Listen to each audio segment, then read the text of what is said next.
자, 오늘은 하나님의 계획을 믿으라 라는 제목으로 말씀을 나누고자 합니다. 한번 따라해 보세요. 하나님의 계획을 믿으라. 하나님의 계획을 믿으라. 오늘 본문에 보면 아주 특이한 장면이 나옵니다. 예수님께서 제자들에게 호수 건너편으로 건너가자 이렇게 명하셨습니다. 그러자 제자들이 배를 준비했고 예수님과 제자들은 그 배를 타고 갈릴리 호수를 건너가게 되었습니다. 제자들이 노를 저었고 예수님은 배에서 주무셨습니다. 그렇게 이제 갈릴리 호수를 건너가고 있는데 갑자기 광풍이 불었다는 거예요. 이 광풍이 하늘에서 땅으로 마치 폭포가 쏟아지듯이 내리쳤다는 것입니다. 파도가 크게 일었겠죠? 배가 미친 듯이 흔들렸습니다. 그리고 파도가 얼마나 센지 이 배 안으로 물이 들어와서 물이 가득하여 배가 침몰할 지경까지 이르게 되었다는 것이죠. 그럼에도 불구하고 놀랍게도 예수님은 주무시고 계셨다는 것입니다. 상황이 점점 위급하게 되자 제자들이 급하게 주여 주여 우리가 죽어가는 것을 보지 않으십니까? 하면서 예수님을 깨우게 된 것이죠.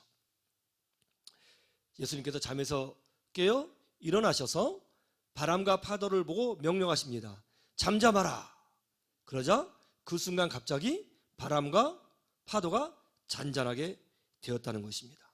이런 놀라운 모습을 보고 제자들이 예수님을 보면서 아니 도대체 이분이 어떤 분이기에 바람과 파도도 순종하는가 했다는 거예요. 이것이 오늘 본문의 내용입니다. 오늘 본문을 보면 이해가 되지 않는 부분들이 많이 있습니다. 그것이 뭐예요? 광풍이 불었어요. 큰 파도가 쳤습니다. 물이 배 안으로 치고 들어왔습니다. 그런데 예수님은 주무시고 계셨다는 거예요. 배가 미친 듯이 흔들려요. 잘 수 있겠어요? 그리고 배 안에 물이 가득하게 되었답니다. 그러면 예수님 몸 다 젖었을 것입니다. 아마 절반 정도는 잠겨 있었을 거예요. 주무실 수 있습니까? 도무지 잘 수 있는 상황이 아니에요. 물 한 바가지만 맞아도 벌떡 일어납니다. 그런데 지금 배에 물이 가득하게 되었고 예수님의 몸이 잠겨 있어요. 그런데 예수님은 주무시고 계십니다. 왜 이렇게 하실까요? 의도적이라는 것을 알 수 있습니다. 일부러 예수님은 눈을 뜨지 않으시는 거예요. 의도적으로 잠자시는 것처럼 행하시는 것입니다. 그러면 예수님의 의도는 뭘까요? 왜 이렇게 하시는 것일까요? 무엇을 제자들에게 가르치시고 싶으셔서 이렇게 물이 막 들어오는 상황에도 주무시는 것처럼 행동하고 계시는 것일까요? 여러분, 이게 광풍이 불고 배 안에 물이 차고 하는 것은 우연히 일어난 사건이 아니라는 것을 알아야 합니다. 우리 주님께서 제자들의 신앙을 분명히 하고 우리 제자들에게 무엇인가를 가르치시고 싶으셔서 이런 위기의 상황, 고난의 상황, 바람 부는 상황, 파도 치는 상황, 물이 들어오는 상황을 만드신 거예요. 그리고 그렇게 상황이 점점 더 위급해지도록 일부러 깨지 않으시고 잠자는 척 하시면서 기다리고 계시는 것입니다. 우리 인생도 이럴 때가 있습니다. 아무런 이유가 없는데 갑자기 고난이 옵니다. 아무런 이유가 없는데 광풍이 불어옵니다. 아무런 이유가 없는데 내 삶에 물이 찰 때가 있다는 것입니다. 그럼 우리는 배워야 됩니다. 이것은 우연히 일어난 사건이 아니라 나를 죽이려고 발생하는 사건이 아니라 하나님께서 나의 신앙을 세우기 위해서 뭔가 계획하심이 있기 때문에 만들어낸 상황이다. 이걸 알고 두려워하지 말아야 되는 줄로 믿습니다. 오늘 말씀을 통해서 몇 가지 배워보기를 원합니다. 첫 번째, 모든 역사는 기도로부터 시작된다는 거예요. 한번 따라해 보세요. 모든 역사는 기도로부터 시작된다. 자, 24절을 보세요. 24절 다 같이 보죠. 시작. 제자들이 나와 깨워 이르되 주여 주여 우리가 죽겠나이다 한데 예수께서 잠을 깨사 바람과 물결을 꾸짖으시니 이에 그쳐 잔잔하여 지더라. 광풍이 불었습니다. 배에 물이 들어찼어요, 안 찼어요? 들이찼다는 거예요. 차가운 갈릴리 호수의 물이 배 안으로 들어왔어요. 예수님의 몸이 다 젖었을 것입니다. 그래도 예수님은 주무시고 계십니다. 광풍으로 인해서 배가 미친 듯이 흔들려요. 그런데 예수님이 일어나지 않으셨어요. 물이 들어찼어요. 차가운 물이 들어찼어요. 예수님의 몸이 잠겼어요. 그래도 예수님이 일어나지 않으셨습니다. 언제 일어나셨어요? 제자들이 예수님께 부르짖을 때 예수님께도 눈을 뜨셨다는 거예요. 이것이 굉장히 중요합니다. 여러분, 어떤 소리도 예수님을 깨우지 못해요. 하나님을 깨우지 못해요. 어떤 충격도 하나님을 깨우지 못합니다. 어떤 바람도 하나님을 깨우지 못합니다. 하나님을 깨우고 하나님의 능력을 받을 수 있는 길은 바로 기도뿐인 줄로 믿으시기를 주님의 이름으로 축원합니다. 예수님께서 가르치고 싶으신 부분이 바로 이거였어요. 하나님을 깨우는 것은 꽹과리 소리가 아니에요. 큰 북소리가 아니에요. 원자폭탄 터지는 소리가 아닙니다. 하나님은 그런 소리에 깨지 않으셔요. 바람이 아무리 심하게 불어도 하나님 움직이지 않으십니다. 하나님이 반응하시고 하나님이 움직이시는 것은 바로 기도예요. 우리의 기도 소리가 얼마나 크냐 작으냐는 중요하잖아요. 작은 소리라도 우리가 주님께 부르짖으면 그 순간 우리 주님께서는 눈을 뜨기 시작하시고 일하시기 시작하시고 역사하기 시작하시는 거예요. 모든 기적은 기도로부터 시작되는 것입니다. 우리 아이가 생후 2개월 되었을 때에 제가 낮에 일하고 밤에 늦게까지 또 하는 일이 있어서 매우 피곤했습니다. 그리고 저희 아내도 혼자 아이를 돌봐야 했기 때문에 굉장히 힘들었을 거예요. 밤에 들어오면 아이 재우고 그냥 저도 골아 떨어지는 거예요. 저희 아내도 골아 떨어지는 거죠. 그런데요, 그렇게 피곤한데 놀라운 게 뭐냐면 아기가 엥 이러면 눈이 딱 떠져요. 눈이 딱 떠지는 거예요. 특별히 우리 아내는 절대 깰 수 있는 사람이 아닙니다. 절대 안 깨요. 한번 주무시면 절대로 못 깨우거든요. 아주 탁월한 은사가 있어요. 잠의 은사가 있습니다. 그런데 그런 사람이 애가 엥 그러니까 눈을 딱 뜨는 거예요. 아, 엄마는 다르구나. 아빠는 다르구나. 그 소리가 들리는 거예요. 자면서도. 그 달려요. 여러분 아마 자녀들 키우면서 다 경험해 보셨을걸요? 그렇죠? 하나님은요, 대포 소리에도 일어나지 않으세요. 원자폭탄이 터지는 소리에도 하나님 반응하지 않으세요. 하나님은 하나님의 자녀인 여러분이 기도하면 그것이 작은 소리라도 반응하시는 거예요. 응답하시는 거예요. 눈을 뜨시는 거예요. 일어서시는 거예요. 그래서 모든 기적은 기도로부터 시작되는 것입니다. 이 믿음으로 승리하시기를 주님의 이름으로 축원합니다. 두 번째는 이거예요. 권능을 보여주시려고 이렇게 하신 거예요. 한번 따라해 보세요. 권능을 드러내시다. 우리 24절 말씀 보세요. 24절 다 같이 한번 보죠. 시작.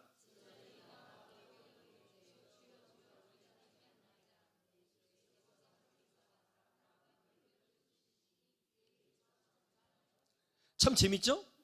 배가 침몰할 때가 되니까 그제서야 비로소 제자들이 예수님을 찾은 거예요. 그 전에는요, 예수님 찾지 않았어요. 왜요? 자기 힘으로 이 풍랑을 이겨낼 수 있다고 믿었던 모양입니다. 왜냐하면 제자들의 대부분은 어부 출신이거든요. 이 갈릴레오 호수에서 나고 자란 사람이에요. 이 호수를 누구보다 더 잘 알아요. 경험적으로, 생업적으로 전문가입니다. 이 정도 바람은 이렇게 하면 이겨낼 수 있을 거야 라고 생각했던 모양입니다. 그래서 열심히 노를 저어 이 위기를 탈출하려고 했던 모양이죠. 그러나 파도가 거세지고 바람이 거세지고 배에 물이 찼어요. 배에 물이 차면 어떻게 해요? 침몰하는 거죠. 침몰할 위기가 되니까 그제서야 비로소 예수님을 깨운 거예요. 주여 주여 우리가 죽겠습니다. 일어나 보세요. 이렇게 깨운 거죠. 우리도 이럴 때가 많아요. 위기가 생겨요. 그러면 대부분의 사람들은 일단 자기 힘으로 해보려고 해요.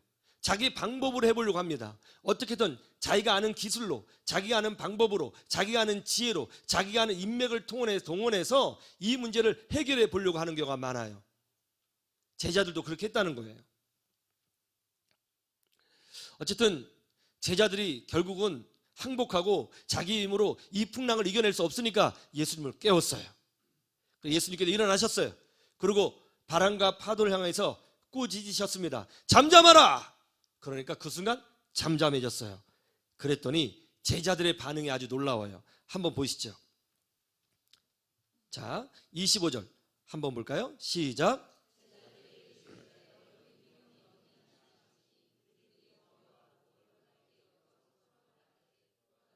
제자들이 어떻게 했다고 그래요? 예? 두려워했고 놀라워했다. 그리고 뭐라고 얘기합니까? 예수님이 도대체 어떤 분이시기에 바람과 물을 명하여 순종하는가 하더라입니다. 이게 무슨 말이에요? 제자들은 아직 예수님이 어떤 분인지 모르고 있다는 거예요. 제자들은 예수님이 말씀을 잘 전하는 탁월한 랍비 정도로 생각했던 모양입니다. 제자들은 예수님이 그저 선지자 정도로 생각했던 모양이에요. 그 정도 레벨에서 예수님을 바라보고 있는 거예요. 여러분, 이 정도의 믿음으로는 아무런 능력이 나타나지 않아요. 예수님을 오해하고 있으면 제자들의 신앙은 언제든지 흔들릴 거예요.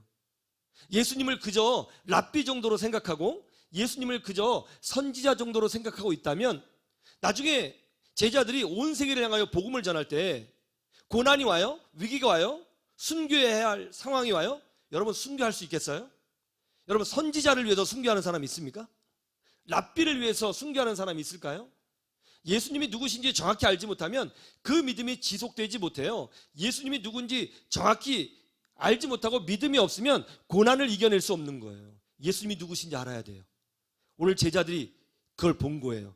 예수님이 정확히 누군지는 모르지만 분명한 건 이거예요. 예수님이 명령하면 바람과 파도도 어떻게 한다고요? 예, 순종하고 잔잔해진다는 거예요. 구약성경에 보면 이 자연 만물을 말씀 하나로 움직이신 분이 계세요. 딱 한 분 계세요. 누구예요? 예, 빛이 있으라 하심에 빛이 있었어요. 말씀으로 우주 만물을 움직이시는 분은 한 분밖에 없어요. 누구예요? 하나님이에요. 그럼 예수님이 지금 말씀하셨더니 우주 만물이 움직였어요. 그럼 예수님이 누구예요? 하나님이에요. 제자들은 예수님을 보면서 이건 거의 하나님이신데 라고 생각하는데 아직은 거기까지 도달하지 못해요. 그러나 어쨌든 그런 믿음의 씨앗이 싹트기 시작한 것은 사실인 것입니다. 하나님은 우리의 믿음을 키우기 위해서 고난을 주시고 이 고난 가운데 하나님이 아니고서는 설명할 수 없는 방법으로 놀라운 기적을 보여주셔서 우리가 체험케 하고 하나님을 경험케 해서 우리의 믿음을 키워주실 때가 있는 것입니다. 그래서 고난이 오면 그 고난이 나를 죽이는 것이 아니라 하나님을 경험케 하려고 하시는 하나님께서 주시는 기회라는 것을 깨달아야 되는 거예요. 고난이 왔어요? 바람이 불어요? 내 인생에 물이 들어차고 있어요? 그때가 바로 하나님께서 일하실 때예요. 그때가 바로 하나님께서 영광을 보여주실 때예요. 그때가 바로 기적이 나타날 때예요. 믿으시기를 주님의 이름으로 축원합니다. 그래서 가장 어두울 때, 바람이 불 때, 내 인생의 배에 물이 찼을 때 하나님께서 역사하시는 걸 보고 우리는 배우는 거예요. 정말 하나님이 계시구나. 정말 하나님이 역사하시는구나. 정말 하나님께서 일하시는구나. 그걸 아는 거예요. 우리 권사님 중에 한 분의 간증입니다. 자녀분이 외국으로 여행을 가셨대요. 근데 자녀분의 건강이 좋지 않아서 권사님이 여행 가지 말라고 말리셨고 기도를 많이 했는데 어쨌든 뭐 이미 정해진 스케줄이라고 하면서 자녀분들이 이제 외국으로 여행을 갔다는 것이죠. 그래서 이제 렌트카를 이용하면서 이제 여행을 다니셨는데 차가 이제 사고가 나서 이제 어디 이제 빠졌던 모양이에요. 사고가 났어요. 예. 근데 거기 뭐 외국이라 언어도 통하지 않고 또 인적이 드문 곳이라 예, 어떻게 할 수가 없는데 마침 정말 어떤 차가 한 대 딱 지나갔는데 그 사람이 도움을 줬는데요. 그분은 그 외국에 살았던 분인데도 불구하고 의사소통이 되더라는 거예요. 의사소통이. 그래서 그분이 이제 영어를 하실 수 있는 분이었어요. 거기는 영어를 쓰는 나라가 아니었다는 거죠. 그 영어가 돼가지고 이 위기를 극복했다는 거예요. 극복했다는 거죠. 그러면서 권사님이 하시는 말씀이 마침 그때 우연히 그 시간에 딱 만날 수 있는 확률. 정말 권사님이 생각하기에는 본인은 이제 기도를 하셨으니까 하나님의 은혜다. 그런 고백을 하는 거예요. 그 작은 사건인데 권사님은 그걸 통해서 하나님을 경험한 거예요. 자녀들도 엄마의 말을 듣고 정말 이러네 하면서 하나님을 경험하는 거예요. 여러분, 하나님이 역사하실 때가 있는 것입니다. 많은 사람들이 하나님을 성경 속에만 계시는 하나님으로 인식해요. 많은 사람들이 예수님을 먼 옛날에 이야기 속에 존재하시는 분으로만 인식하고 있습니다. 지식의 하나님만 갖고 있어요. 지식으로만 알고 있어요. 여러분, 지식으로만 알고 있는 하나님은요, 아무런 능력이 없어요, 여러분. 내가 경험하고 만나고 체험하고 은혜를 체험해야 되는 거예요. 그래야 나의 하나님이 되는 거예요. 위기가 생길 때 체험이 있는 신앙은 흔들리지 않아요. 어려움이 있을 때 체험이 있는 신앙은 반드시 중심을 잡아요. 그래서 체험이 중요한 거예요.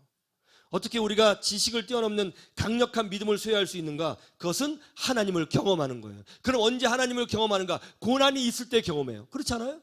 고난이 없을 때 어떻게 하나님을 경험해요? 모든 것이 만사형통하는데 하나님이 왜 필요해요? 고난이 있어요. 바람이 불어요. 광풍이 불어요. 위기가 생겨요. 아이가 아파요. 사고가 났어요. 문제가 생겨요. 그때 하나님께서 일하시는 거예요. 기도해야 되는 줄로 믿습니다. 기도하시기를 주님의 이름으로 축원합니다. 그렇게 하나님을 경험하면 신앙이 성장하는 거예요. 확신이 생기는 거예요. 사람의 소리에 흔들리지 않는 거예요. 세상의 상황에 흔들리지 않는 거예요. 나는 분명히 경험했거든요. 나는 분명히 체험했거든요. 누가 뭐래도 누가 말을 해도 흔들리지 않아요. 하나님만 바라보고 믿음으로 전진할 수 있게 되는 신앙을 소유하게 되는 것입니다.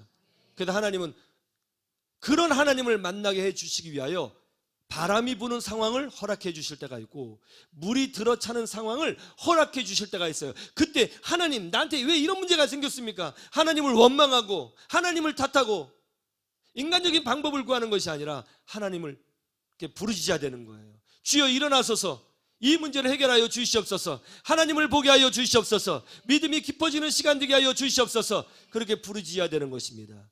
그래서 일어나셔서 여러분 인생의 광풍을 잔잔케 하시고 여러분 삶의 파도를 잔잔케 하시는 하나님을 경험하는 주의 백성들이 되시기를 주님의 이름으로 축원합니다. 우리 아이가 중학교 1학년 때 글라이더 만드는 숙제를 받아갖고 왔어요. 글라이더 알죠? 비행기. 근데 그게 좀 만들기 어렵거든요. 근데 자기가 막 만들겠다고 하더라고요. 제가 경험상 이것이 어렵다는 걸 알기 때문에 도와줬어요. 그랬더니 하지 말라는 거예요. 자기가 할 수 있다고. 그거 왜 그거 붙이냐고. 그래서 이거 붙여야 된다고 했더니 자기가 한다는 거죠. 자꾸 고집을 피는 거예요. 특별히 그 프로펠러 다는 부분을 고정하는 게 쉽지 않습니다. 제가 알기 때문에 고정을 시켜줬더니 왜 자꾸 하냐고 그래요. 그래서 기분이 상했죠. 그래서 네가 해. 내버려뒀습니다.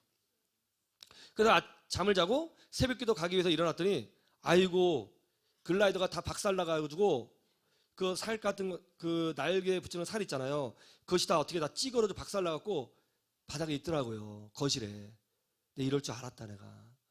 그래서 제가 새벽기도 갔다 와서 제가 글루건하고 본드로 다 붙잡고 멋지게 다 만들어줬어요. 할렐루야. 제가 진짜 최선을 다해서 전 그런 걸 잘 만들거든요. 그런 그 완구, 글라이더 이런 걸 제가 잘 좋아해요. 어릴 때부터. 그걸 제가 깨끗이 해서 날개까지 쫙 해서 좋은 점수 맞기 위해서 딱 만들어졌죠. 우리 아내랑 우리 사모하고 애가 일어나서 감탄한 거죠. 역시 아빠는 다르다고. 어저께 일만 생각하면 뭐라고 하려고 그랬는데 그래서 가서 이거 날렸는데요. 제가 만든 게 제일 멀리 날았대요. 예, 할렐루야. 예, 날렸다는 거예요. 아빠를 알아보는 거죠. 아빠를 알아보는. 그전에는 아빠는 맨날 바쁘고 아무것도 할지 모르는 그런 아빠로 알았다가 자기가 할 수 없는 일을 아빠가 해내는 걸 보고 아빠가 다르구나 하는 걸 아는 거죠. 우리도 마찬가지예요. 우리가 자기 나름대로 인생을 잘 살아갈 것 같지만 그리고 모든 것이 형통할 것 같지만 그래도 하나님을 찾지 않지만 위기를 만나면 내 힘으로 감당할 수 없는 일을 경험하면 그때 우리는 하나님을 찾아요. 그리고 하나님이 그때 도와주면 그때 알아요. 하나님이 필요하구나 나는. 하나님은 나의 목자가 되시구나. 하나님 나와 함께 하시는구나. 이걸 확신하는 거예요. 이런 확신이 있으면 믿음이 자라요. 하나님을 향한 신뢰가 높아져요. 신뢰가 높아지면 더 큰 은혜를 구할 수 있어요. 더 큰 은혜를 구하면 하나님께서 일하시는 은혜를 체험하게 되는 것입니다. 그런 은혜를 경험하는 믿음의 백성 되기를 주님의 이름으로 축원합니다. 세 번째는 왜 이런 위기의 상을 하냐면 큰 믿음을 준비케 하시려고 그렇게 하신 거예요. 작은 믿음이 아니고 큰 믿음을 준비케 하시려고. 뭐라고요? 큰 믿음을 준비케 하시려고요. 아주 중요한 말씀이에요. 누가복음 8장 30절을 보세요. 누가복음 8장 30절 여러분 한번 보세요. 시작.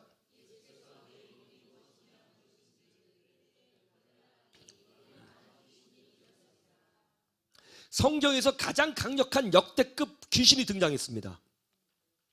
가장 강력한 역대급 귀신이에요. 어떤 귀신이에요? 군대 귀신이에요. 수천 개의 귀신이 한 사람 영혼 안에 들어간 거예요. 어떤 일이 벌어졌어요? 그래서 거라사 지방의 사람들이, 한 도시의 사람들이 이 사람이 무서워서 나돌아다니지 못하고 있습니다. 한 도시를 이 사람이 제압하고 있어요. 많은 장정들이 와서 이 사람을 힘으로 제압하려고 했는데 제압하지 못했어요. 쇠사슬로 묶었지만 쇠사슬을 끊어냈어요. 사람들이 무서워서 나가지를 못합니다. 이 군대 귀신 들리는 한 사람 때문에 한 도시가 제압당하고 있어요. 너무너무 강력하고 무서운 존재예요. 무덤 사이에 살면서 돌로 자기 몸을 찢고 괴성을 지릅니다. 아무도 통제하지 못해요. 너무너무 강력해요. 도시 사람들이 무서워서 벌벌 떱니다. 성경에 나온 역대급 가장 무섭고 강력한 군대 귀신이에요. 그런데 22절을 한번 보시죠. 다시 22절. 누가복음 8장 22절. 다 같이 볼까요? 시작.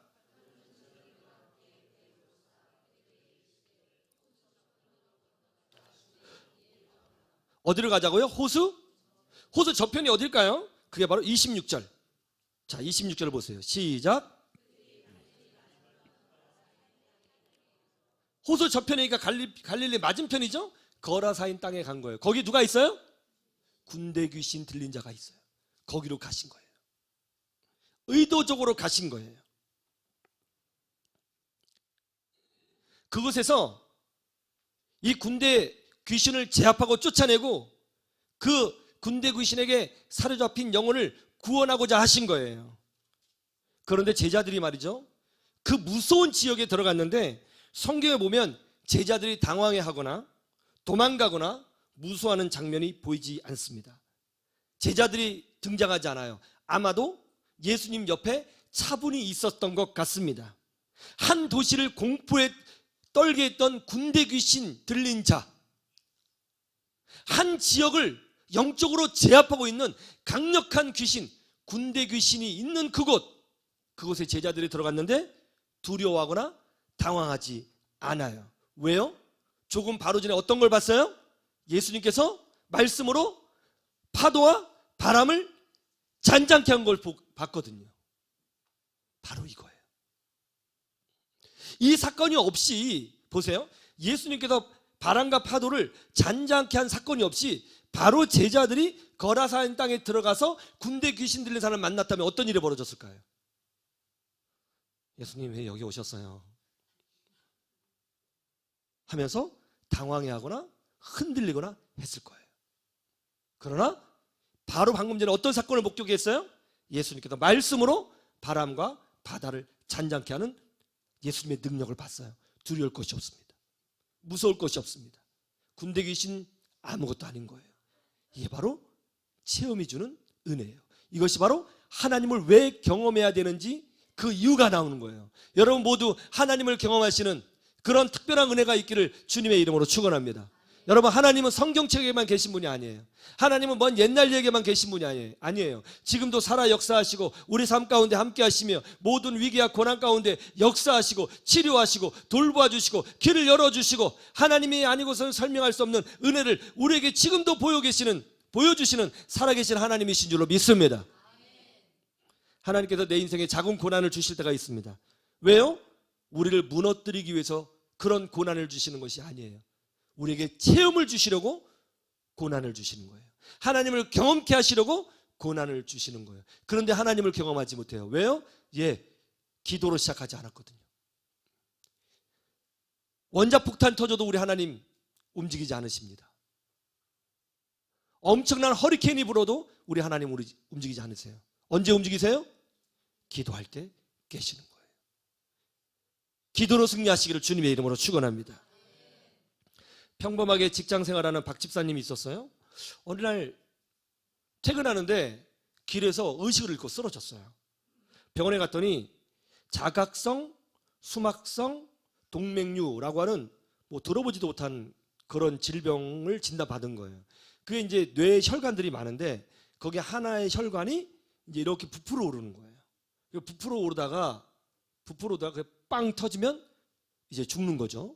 그런 병이라는 거죠. 그래서 이거는 당장 수술해야 되는데 수술해도 확률이 50%라는 거죠. 뇌 쪽이기 때문에. 그래서 이제 이 집사님이 그 일을 딱 뜨는 순간 아유 빨리 수술해야겠다 하고 막 이제 수술을 준비하는데 마음속에도 이런 생각이 들었다는 거예요. 기도 먼저 해야지. 기도 먼저 해야지. 이런 생각이 들었대요. 그래서 병원에서 얘기를 하고 저 잠깐 어디 갔다 오겠다. 일주일 뒤에 수술하면 안 되냐 했더니 지금 미쳤냐고. 지금 빨리 가능하면 빨리 해야 된다고. 그랬더니 일주일 있다 오겠다고. 나와가지고요. 이분이 일주일 동안 기도한 거예요. 마침 그 집사님이 다니는 교회에서 부흥회를 했대요. 그래서 부흥회를 다 참석하고 새벽에 나와 기도하고 주일 예배까지 다 참석한 거예요. 그래서 그때 엄청나게 울면서 기도했다는 거죠. 하나님, 내가 지금 죽을 수도 있답니다. 저 그냥 평범하게 살아왔는데 왜 이런 일이 나에게 오는 것입니까? 하나님 살려주세요. 막 회개하고 기도하고 회개하고 기도하고 막 기도했다는 거죠. 그 주일 예배를 드리고 집으로 가는데 또 의식을 잃고 쓰러진 거예요. 그 병원에 실려갔어요. 그러니까 눈을 딱 떴더니 이제 의사가 빨리 수술해야 된다고 이제 수술 준비를 하는 거죠. 그래서 수술하기 전에 이제 검사하잖아요. 쫙 검사를 다 하는 거죠. 검사를 하는데 의사가 들어와서 그래요. 그거 없어진 것 같다고.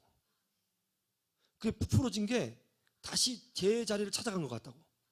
그러면서 병원에서 몇 번 검사를 했대요. 검사했는데 제 자리 찾아갔다는 거예요. 그 집사님이 이런 간증을 하더라고요. 저는 이제서야 비로소 하나님이 살아계심을 믿습니다. 하나님께서 살려주셨으니 남은 인생도 하나님을 위해서 살겠습니다. 수술을 하더라도 기도 먼저 하고 하자. 여기에서 은혜가 있었던 것 같아요. 여러분, 뭐 이 집사님이 그런 케이스를 경험한 거죠. 하나님이 특별한 은혜가 있어서 이 집사님의 믿음을 키우기 위해서 그런 은혜를 주셨다고 저는 믿습니다. 우리도 똑같아요. 내 인생에 풍랑이 불어요. 내 인생에 파도가 쳐요. 내 인생에 물이 들어차요. 그럴 때 있어요. 이상한 거 아니에요. 흔한 일이에요. 문제가 생기고 위기가 생기는 건 흔한 일이고 당연한 것입니다. 문제는 그런 일을 어떻게 우리가 맞이하느냐가 중요해요. 기도로 시작하십시오. 그리고 이 위기가 여러분 신앙의 간증이 되도록 만드세요. 그러면 믿음이 더 커질 것입니다. 그런 은혜로 승리하시기를 주님의 이름으로 축원합니다. 축원합니다. 다 같이 찬양하고 우리 기도하기를 원합니다. 주가 일하시네. 한번 따라해 보세요. 주가 일하시네. 주가 일하시네.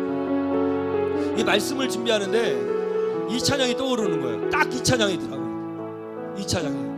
야, 찬양 작사 작곡 하시는 분들은 어떻게 보면 되게 성령 충만해요. 딱 이 찬양이에요. 오늘 본문 내용이에요. 함께 찬양하고 은혜를 누리기를 원합니다. 함께 찬양하죠. 날이 저물어갈 때 이럴 때가 있죠. 날이 저물어갈 빈들에서 걸을 때 이런 고난이 있을 수 있습니다. 그때가 하나님 때. 그때가 하나님의 때. 내 힘으로 안 될 때가 있죠. 내 힘으로 안 될 때. 빈손으로 걸을 때가 있습니다. 빈손으로 걸을 때 내가 고백해 여호와 이래. 주가 일하시네. 주가 일하시네. 주가 일하시네. 주께 아끼지 않는 자에게. 주가 일하시네. 주가 일하시네. 주가 일하시네. 지배하며 얻는 자에게. 우리 모인 이곳에 주님 함께 계시네. 우리네 아버지네. 적은 떡과 물고기 내 모든 걸 드릴 때 모두 고백해 여호와 이래. 고백합니다. 주가 일하시네. 주가 일하시네. 주가 일하시네. 주께 아끼지 않는 자에게. 아멘. 주가 일하시네. 주가 일하시네. 주가 일하시네. 신뢰하며 걷는 자에게. 신뢰하며 걷는 자. 다시 한번 고백합니다. 주가 일하시네. 주가 일하시네.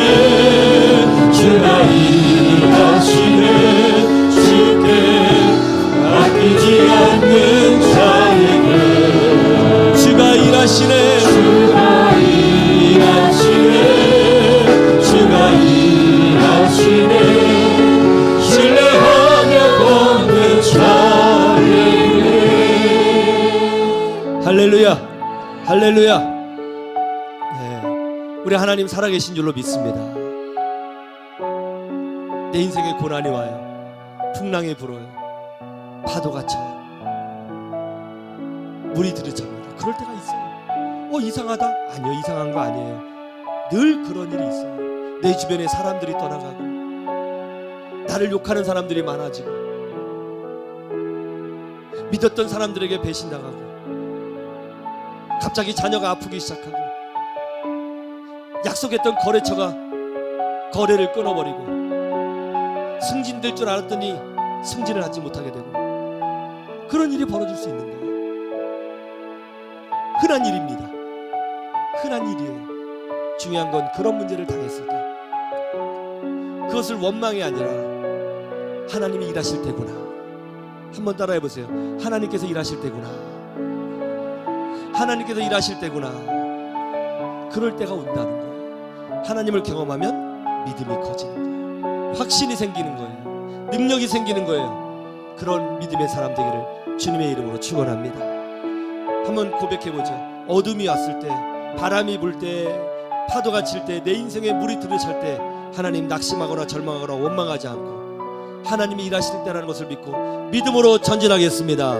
믿음으로 전진하겠습니다. 믿음으로 전진하겠습니다. 주여 한번 부르짖고 기도하겠습니다. 주여. 할렐루야. 주신 우리 아버지 하나님 참으로 감사합니다.